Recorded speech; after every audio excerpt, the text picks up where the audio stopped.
శ్రీ గురుభ్యో నమః. శ్రీమాత్రే నమః. మా భక్తి టీవీని ప్రోత్సహిస్తున్నటువంటి మా ప్రేక్షకులందరికీ ధన్యవాదాలు తెలియజేస్తూ, ఈ భాద్రపద మాసంలో 7వ తేదీ సెప్టెంబర్ నెల 7వ తేదీన పౌర్ణమి రోజున రాత్రి వేళ 9:56 నుంచి అర్ధరాత్రి 1:26 వరకు రాహుగ్రస్త చంద్రగ్రహణం ఏర్పడుతూ ఉంది. ఇది సంపూర్ణ చంద్రగ్రహణం. అయితే ఈ చంద్రగ్రహణానికి సంబంధించి ముఖ్యంగా గర్భిణీ స్త్రీలు ఎలాంటి జాగ్రత్తలు తీసుకోవాలి అనే దాని గురించి ఇప్పుడు తెలుసుకుందాం. 5 నెలలు దాటి గర్భము ధరించి ఉన్నటువంటి స్త్రీలకు తప్పనిసరిగా కొన్ని జాగ్రత్తల్ని తెలియజేస్తూ ఉన్నాను. ముఖ్యంగా ఈ చంద్రగ్రహణము గర్భిణీ స్త్రీలు చూడరాదు. అలాగే ఎక్కడా కూడా చంద్రకిరణాలు గదిలోకి ప్రవేశించని విధంగా గదిని అన్ని కిటికీలు తలుపులు అన్నిటినీ మూసివేసి ఆ గదిలో విశ్రాంతితో ఉండాలి. విశ్రాంతిగా పడుకోవడము, ఎటువంటి ఆలోచనలు లేకుండా చక్కటి ఆరోగ్యకరమైన ఆలోచనలు చేసుకోవాలి. పిచ్చి పిచ్చి ఆలోచనలు ఏమీ ఉండకూడదు.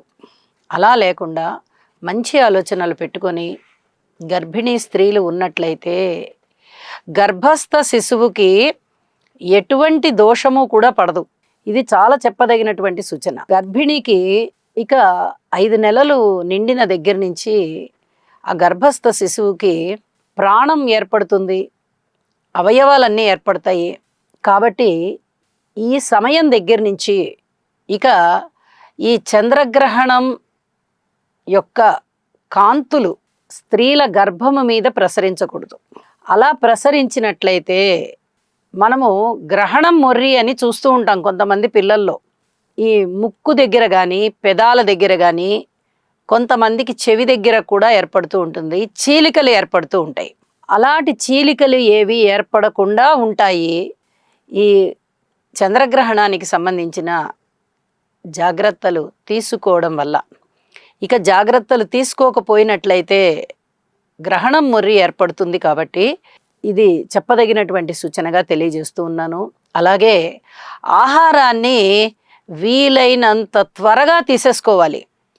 కనీసం 5-6 గంటల కల్లా గర్భిణీ స్త్రీలు ఆహారాన్ని తీసుకున్నట్లయితే గ్రహణం ప్రారంభం అయ్యే వేళటికి అది చక్కగా అరిగిపోయి ఉంటుంది. తీసుకున్నటువంటి ఆహారము చక్కగా అరుగుతుందన్నమాట. అలా అరిగి ఉండాలి. ఆహారం మంచిగా తీసుకోవాలి, సాత్విక ఆహారం తీసుకోవాలి, ఆహారం మంచిగా పచనమైన ఆహారాన్ని తీసుకోవాలి. అలాగే ఆహారం జీర్ణమైపోయి ఉండాలి. ఇక ఈ గ్రహణం సమయంలో 9:56 నుంచి 1:26 వరకు ఎటువంటి ఆహారాన్ని తీసుకోకూడదు గర్భిణీ స్త్రీలు. ఇది చాలా చెప్పదగినటువంటి సూచన. అలాగే విశ్రాంతిగా పడుకొని ఉండాలి తప్ప గదిలో అయినా సరే మేము ఇటు అటు తిరుగుతామండి, లేదా ఏదైనా పుస్తకాలు చదువుకుంటామండి, లేదా ఇంకేదన్నా పనులు చేస్తామండి, అసలు మా ఈ గదుల్లోకి పూర్తిగా చీకటే ఉంటుంది తప్ప ఎక్కడ వెలుగు ప్రసరించదండి, ఏదో కాసేపు లైట్ వేసుకుని ఏదో కాసేపు ఏదో ఒకటి కాలక్షేపానికి చేసుకుంటాం, చదువుకుంటాము, రాసుకుంటాము, ఇంకా వేరే ఏదైనా పనులు చేసుకుంటామంటే ఇలాంటివి ఏవి కూడా మంచిది కాదు. ఈ గ్రహణ సమయం అంతా పూర్తిగా విశ్రాంతితోనే ఉండాలి. ఇది చాలా చాలా చెప్పదగినటువంటి సూచన. మీరు ఇట్లాంటి సెంటిమెంట్స్ ఏవి మాకు లేదండి అని మటుకు అనద్దు. ఎందుకంటే ఇది మీకు సంబంధించిన విషయం కాదు. మీ గర్భము లోపల ఉన్నటువంటి ఆ శిశువుకి సంబంధించినటువంటి విషయం. రేపొద్దున మీరు సరైన జాగ్రత్తలు తీసుకోకుండా ఇష్టం వచ్చినట్టుగా గ్రహణాన్ని చూడడం కానీ లేదా గ్రహణ నియమాలని పాటించకుండా కానీ ఉన్నట్లయితే గర్భస్థ శిశువుకి ఏదన్నా గ్రహణం మొర్రి ఏర్పడినట్లయితే ఆ బాధ వాళ్ళు జీవితాంత కాలం అనుభవించాల్సి వస్తుంది శిశువులు. కాబట్టి మీ సెంటిమెంట్స్ ఏమన్నా ఉన్నట్లయితే పక్కన పెట్టేసేయండి. ఈ నియమాలు ఏవైతే చెప్తున్నామో, జాగ్రత్తలు ఏవైతే చెప్తున్నామో అవి తప్పనిసరిగా పాటించండి అని చెప్పి తెలియచేస్తూ ఉన్నాను. అలాగే మంచి ఆలోచనలతో ఉండాలి. ఇది కూడా చాలా చాలా చెప్పదగినటువంటి సూచన. వీలైనంత వరకు ఎటువంటి ఆలోచనలు లేకుండా చక్కటి ఆరోగ్యకరమైనటువంటి ఆలోచనలతో మీరు విశ్రాంతిగా ఉండడమే చాలా చాలా మంచిది. నీరు తీసుకోకూడదు, ఆహారము తీసుకోకూడదు. ఇవన్నీ కూడా మీరు తగిన జాగ్రత్తలతో ముందరగానే వాటన్నిటినీ తీసుకుని విశ్రాంతితో ఉండవలసిందిగా సూచన చేస్తూ ఉన్నాను.